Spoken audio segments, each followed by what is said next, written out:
Ang ganda ng spot mga kaibigan. Paraiso. Sobrang ganda.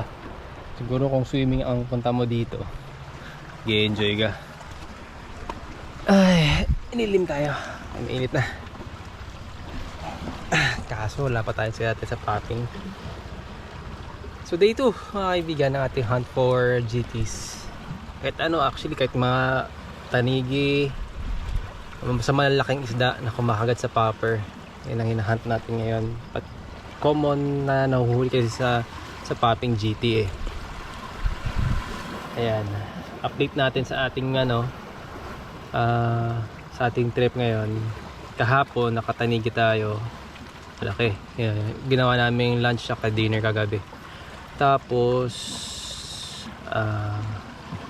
after nun, wala na ako nahuli sa popping tsaka sa trolling. Sumunod naman, nag-casting tayo, nakahuli tayo sa squid rex, lapu-lapu. Tapos nung mga bandang gabi-gabi na, squid rex ulit na maliit, yung pinakamaliit. Ang dami nating nahuli na mga lapo din tsaka kanuping. Tapos nakuli rin pala tayo ng lapis tsaka teki kahapon sa metal jig, sa Metal Addict. And then nakapag-donate na rin tayo ng 2 squid rex, unfortunately, tsaka isang Hayabusa jig. Yun, medyo no.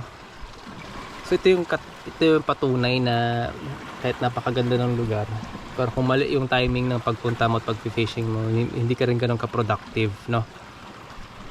Nakikita ko saan dumadaan, oh. Diamond Tree Valley.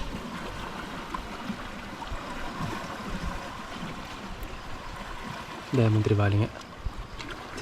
Diamond Tree Valley. Okay lang.